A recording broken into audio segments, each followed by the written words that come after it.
So my name is Arby, and I'm from Brooklyn. I'm a student here. And today I'm here at the United Nations General Assembly. And it's the first time I've been here. I've never been here before. And I'm looking forward to seeing what kind of developments, what kind of speakers, and who is coming to speak. And I'm just really curious about everything that's going to happen. How are you? My name is Mark Gergs. I come from a school in Brooklyn. We're here with a school from the Bronx called Charter 1. I thought it was a very rare opportunity to come in here and see the United Nations and explore new opportunities. I also came here to form new connections with people, whether they're doing voluntary work or aid or working directly with the United Nations in order to help and change the world. Thank you. Hi everyone, my name is Yang Ziguo. So I'm very appreciated that today is go to the UN, go the women and the children the meeting. So today I participate in the United Nations Conference on the women's and the children's the right for the first time on behalf of the world. President of the Media Foundation and going to take a lot from the balance between the connect and the educations. So I'm very appreciative. Thank you. Hello everyone, I'm Eileen Dawn. I'm a Global Goals 16th Ambassador, Peace, Justice, and Strong Institution. I'm the founder and executive director of Who Picks Global. It's a nonprofit organization that supports survivors of human trafficking, domestic violence, and sexual assault. I'm excited to be here at the General Assembly today, attending the Global Engagement Summit. This afternoon, there will be a session of our Global Goals ambassadors to introduce to you about the 17 Sustainable Development Goals and how it intersects with our everyday life, particularly with gender equity and gender-based violence and human rights. Tune in, and I look forward to seeing you all. Thank you.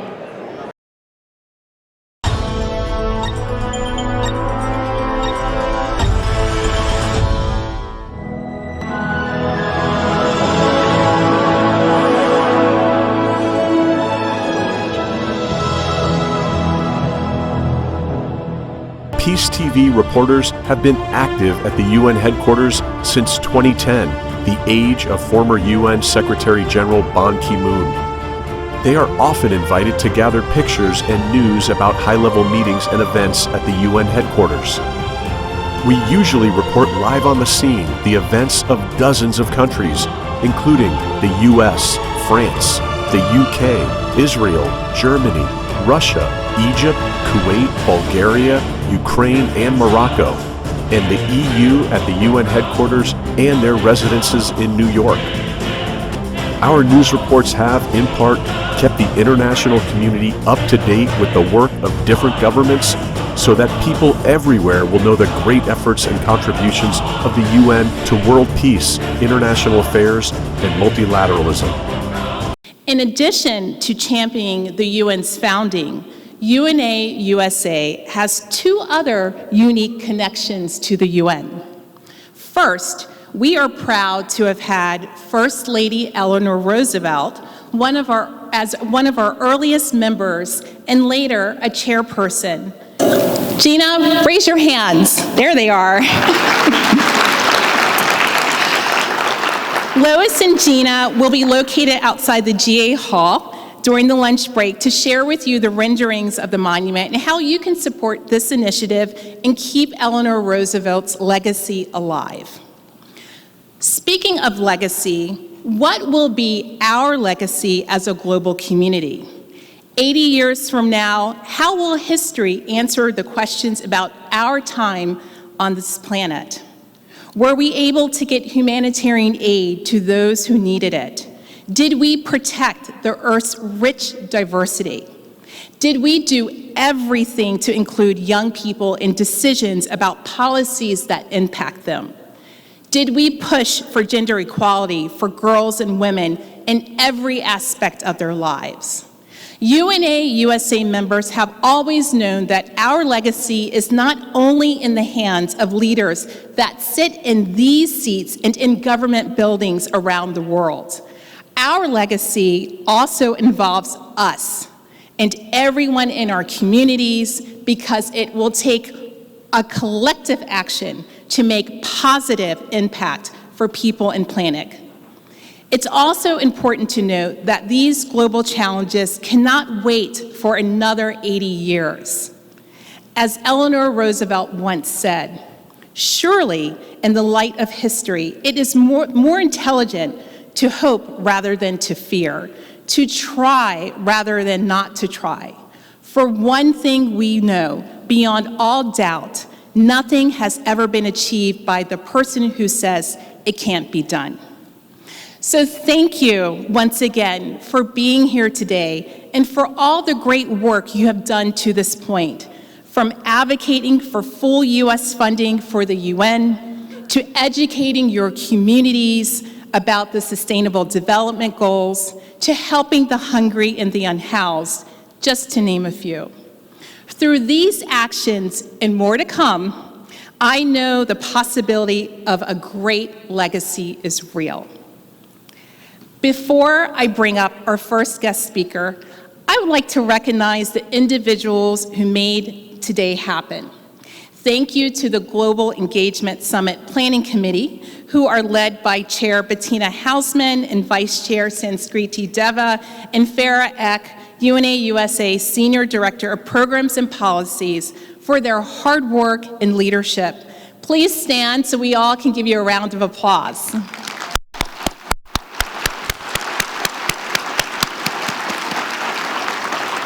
And now, it is my honor to welcome Varsha Thibault, Senior Advisor to the CEO at the Eleanor Crook Foundation. Prior to joining ECF, Varsha was a research analyst at the World Bank, a research fellow at the Georgetown Institute of Women, Peace and Security, and a consultant for numerous organizations, including the Center for Disease Control and Prevention, Qatar Foundation, Bayer, and Coca-Cola, where she collaborated with key global stakeholders to work at the intersection of economic development and global health. We are pleased Varsha is here to represent the Eleanor Crook Foundation, supporting us today for the Global Engagement Summit and the UNA USA Fellowship Program, which provides grants to American students who obtain internships at the UN. We are thankful for their commitment to this work. So please welcome Varsha Thibault.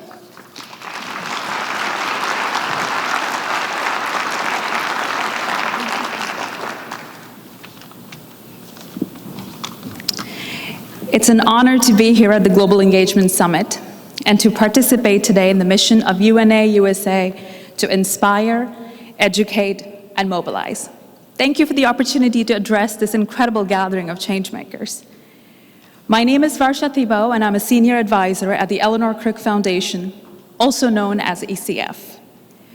ECF is proud to partner with the UN Foundation and its many important initiatives and programs, including the summit.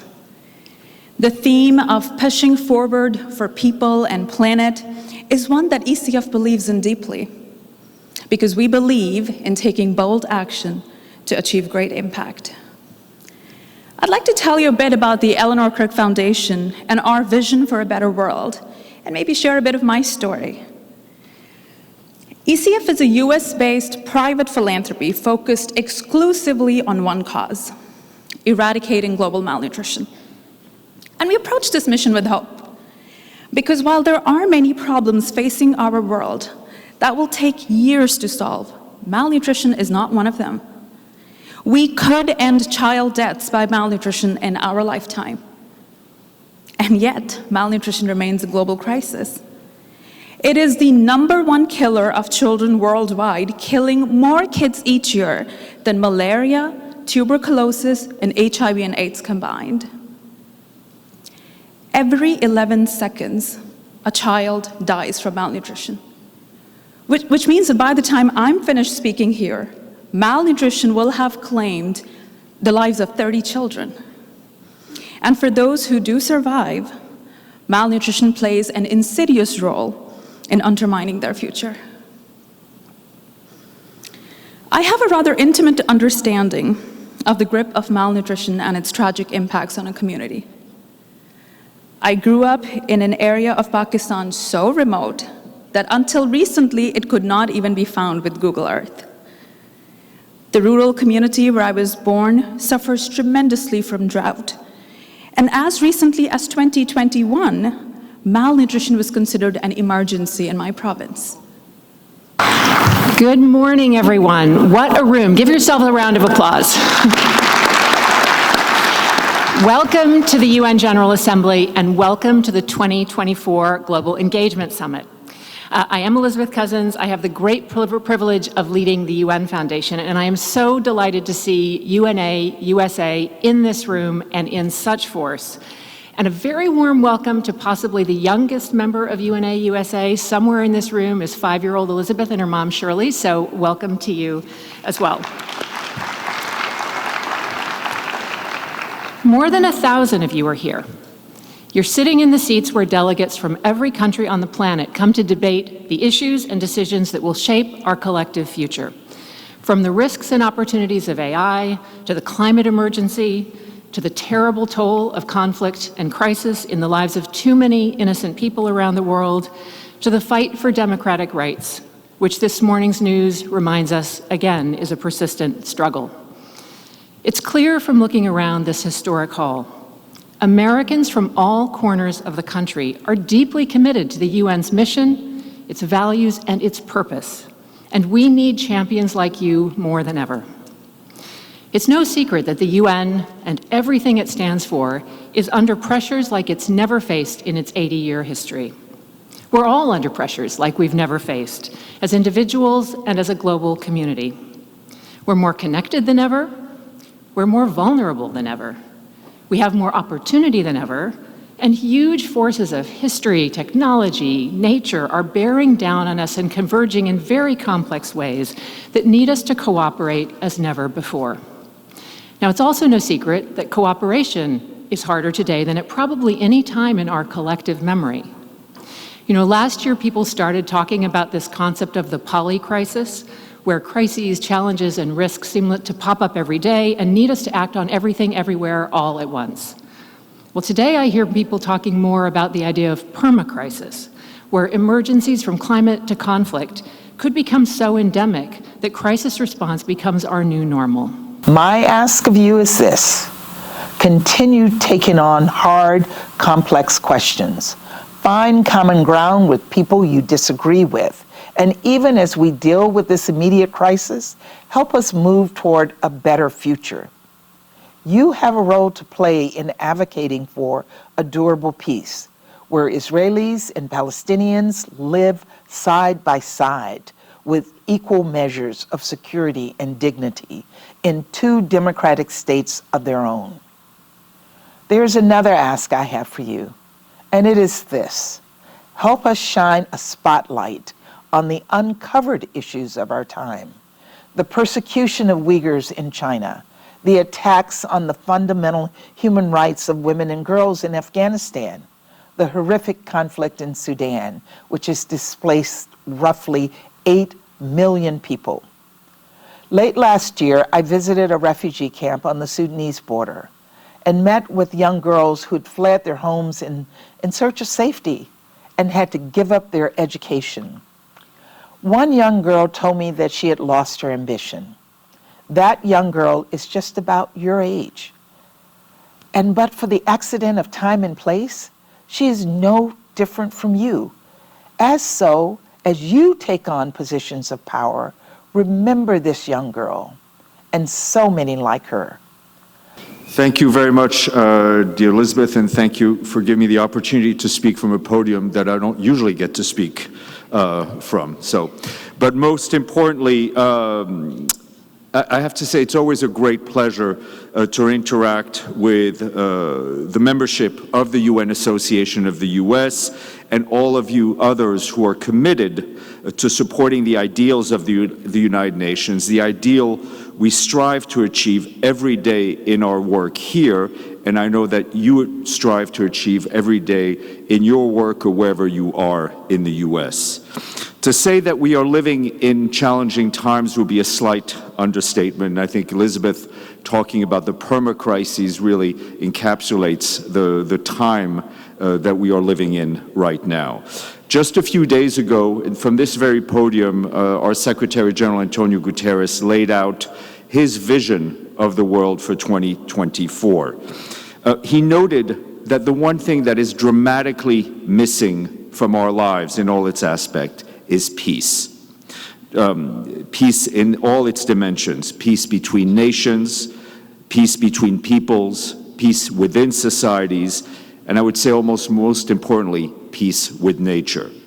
Peace is the cornerstone of our work and our hopes, and it should be the cornerstone of all our collective efforts.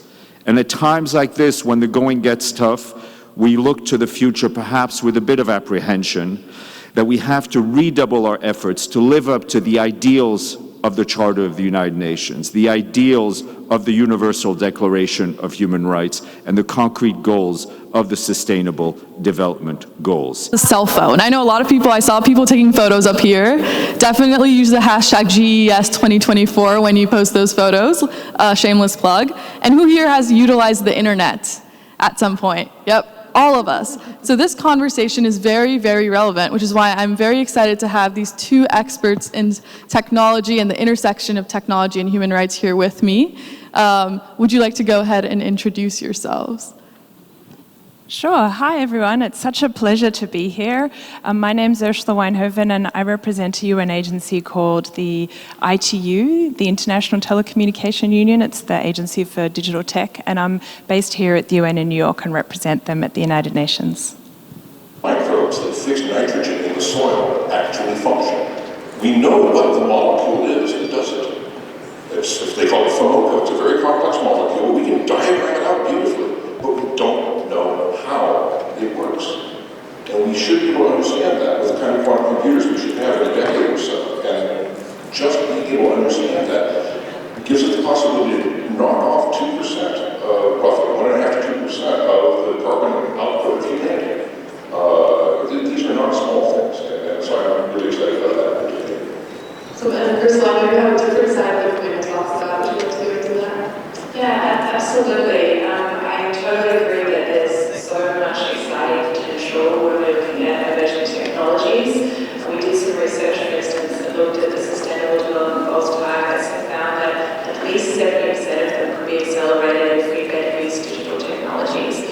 But a key enabling factor for that is to make sure we get them in the hands of more people. But we still have 2.6 billion people in the world who've never ever been online, and many, many more who don't have reliable, affordable, meaningful access. And so I think the combination of that inclusion piece, which hasn't really kept pace with the exciting pace of technology, if we can address that, combined with the power of emerging technologies and using them inclusively, responsibly, sustainably, the sky's the limit. So I'm very excited about that. Amazing. Here within Brooklyn, how does one do that? Well, we need to help areas that are still developing to build up infrastructure. And we also need to establish means of digital security over people's communication. Because when it's no longer a question of a specific wire from point to point that is owned by a specific person, things become complex, things become hard to manage, and you have to think security at the same time as you're thinking about ratification. Agreed, and I feel like both of your answers so far have focused on accessibility of technology. And even though to the average person, Google and IT might seem very different, there seems to be a lot of overlap there. So my next question is, how can we structure partnerships between the private sector, with companies like Google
T actually stood for the Telegraph, is that we're also a multi-stakeholder entity. We have 193 member states and over 900 private sector, civil society and academic members who are involved in the work. And I think that's so exciting and important because when you're talking about issues like development and connectivity and standards, we really need to involve. Move it. We like to move it. Nice. Akash, you like to move it.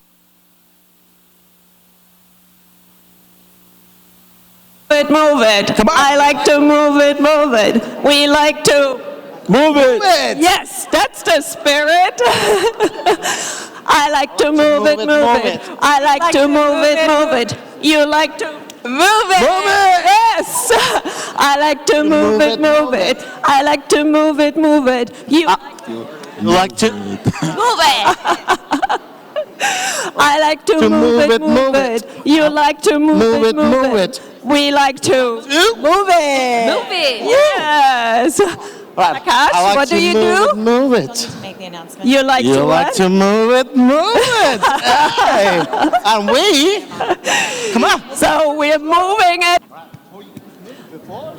Before you guys move, yeah. We've got a quick challenge. An opportunity for you guys to win some prizes. So before you guys, all right, John, you got this? Come on, John. That's all right. right. Before you leave, everybody with us? With us? Everyone here? All right. Who So likes we're to going to move it? model this challenge for you, and then we're going to pick 5 to 7 people who are going to be doing the same. So we ready for the challenge? Only 5 till 7. So all right, ready for the challenge? All right, Bettina, we got this. John, we got this. We got this. All right, let's do it. We're gonna take a selfie. We're gonna model that. All right, you got this. Got it. Bettina, We ready? got this. We're 3, modeling 2, and. Woo! All right, ladies and gentlemen, the hashtag for today's event is USA for UN and GES 2024. We'll pick 5 to 7. Only 5 to 7. 5 to 7 posts from Instagram, Twitter, or Facebook. They're going to be the lucky ones that will be featured in our second Mindful Moment break. Exactly, and get even a little extra. All right. A little swag. Looking Who forward to doesn't it. like swag, right? All right, let's go. Who wants some USA swag? Let's go. Let's get to posting. USA for UN, you can't forget it. It's right in front of you. So please, hashtag away, people. Even the more senior people like me. Come on. Let's show it how it's been done. We're going to lead the way, right? We're going to lead the way by posting the selfie. All right. All right, thank you, everybody. Excellent. I see all the photos going. Awesome. Well, that and the no, it was supposed.